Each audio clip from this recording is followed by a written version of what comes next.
So we have a lot of challenges in our quest to get the backs of the American taxpayers. We want to identify waste, we want to identify fraud, we want to identify abuse. We want to try to hold people accountable for abuse and fraud. We would love to try to claw some of this money back, and in some instances, Secret Service with some of the fraud has been able to claw some of the money back that was spent fraudulently in the name of COVID. So all the COVID money that was spent is going to be a priority for the House Oversight Committee. We're also going to have a huge interest in the debacle at the southern border, Mr. Speaker. When you look at what's going on the border, and there's been no shortage of floor speeches on this side of the aisle over the past 2 years about that, we're concerned about some of the decisions that have been made at the top. We've been to the border, on the Republicans on the House Oversight Committee many times, have several members of the committee that represent border states. And we've heard from Border Patrol agents. And I will tell you, Mr. Speaker, what we've heard from Border Patrol agents is very concerning, especially about conversations they've had with Secretary Mayorkas.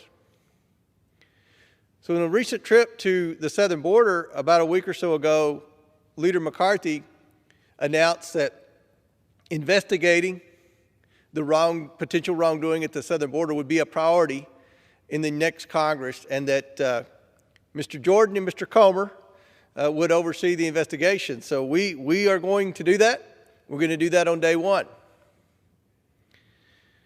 When we look at other hearings that's been in the news that I don't think it's any secret, and I will conclude with this one, Mr. Speaker. We talk about the Biden family influence peddling investigation. Now, there are some media outlets that have done a very good job of reporting accurately what the purpose of this investigation is. And then there are a whole lot of media outlets that have blown this off, and they say this is the Hunter Biden laptop investigation. That is not true. And let me be very clear. This is an investigation of the President of the United States to determine whether or not he and his administration is compromised because of the millions and millions of dollars that they have received from our adversaries in China, Russia, Ukraine, and even the Middle East. We look at all the decisions that this administration has made that we scratch our heads of why would they do this? Why would they do that? Why would they cancel the Keystone Pipeline? Why would they cut off drilling? Why would they make it harder to get permits? Why are they going to Saudi Arabia begging for more oil? Why are we trying to force electric vehicles in the postal fleet and the government? And why are we doing all of this stuff? And then you look at some of the business dealings that the president's family was involved in. And the one that strikes me is the most concerning, Mr. Speaker, was the one with CFC Energy, which is a Chinese energy company, was a Chinese energy company, and Hudson West, which is the company that the president's son was involved with, a company that the president's son also asked for keys to be made because of his partner coming in, which happened to be the current president of the United States. But regardless, there was a PowerPoint presentation on the laptop of the United States of America, map of the United States of America. It was in Chinese, and it had all these major natural gas suppliers listed. And the objective was to help this Chinese energy company not only purchase American liquefied natural gas, but also to help this Chinese company start by taking ownership in the drillers of natural gas in the United States. Now let's think about that. There's an outrage in this body, and there's an outrage in America over China buying farmland in Dakotas. Here we have an effort by the Biden family to help China take ownership of an American energy industry. I find that concerning, Mr. Speaker. We've been criticized for wanting to investigate this by many in the mainstream media, and I find that ironic considering that in the last administration, there were many investigations. In fact, they're still investigating the last administration. Now, I'm not going to comment on the last administration, whether these investigations are warranted or not. It's not up to me to decide. But what I will say is, we're going to investigate any potential wrongdoing in this White House. And at the very least, we're going to let the American people know exactly what was going on within this family. And it's not just the president's son, it's the president's brothers as well. This was a family business. They didn't manufacture anything. They weren't licensed to sell anything. They don't own any real estate. They don't have any employees. What was the business? I would argue it's influence peddling. But we're going to investigate that and see.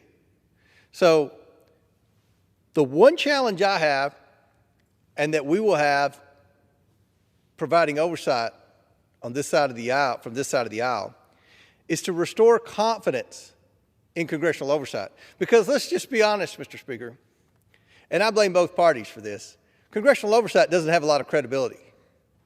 We've had a lot of high-profile hearings over the past decade that really haven't, unfortunately, amounted to a whole lot. There's been a lot of fishing, a lot of hearings, a lot of outrage, a lot of tax dollars spent, some pretty good information recovered, but at the end of the day, not a lot's happened. I blame, again, both parties, particularly the current chairman of the House Intelligence Committee, because many of his investigations were based on things that we now know, like the Steele dossier, that were not true. So this investigation with the President of the United States is based on interviews that we've already had. This is based on documents that we have, many in that laptop, which, by the way, the Washington Post has confirmed is a legitimate laptop. And then when the White House and the Democratic National Committee came out and said, oh, well, that may be the president's son's laptop, it's been compromised. There's been a folder added. CBS News did a forensic audit and proved that that is a legitimate hard drive that has not, and I repeat, has not been tampered. Now we find out from Elon Musk that there were people involved in the president's campaign, involved in the Democratic National Committee, and I fear involved in high levels of the government. We haven't gotten to that yet, but stay tuned.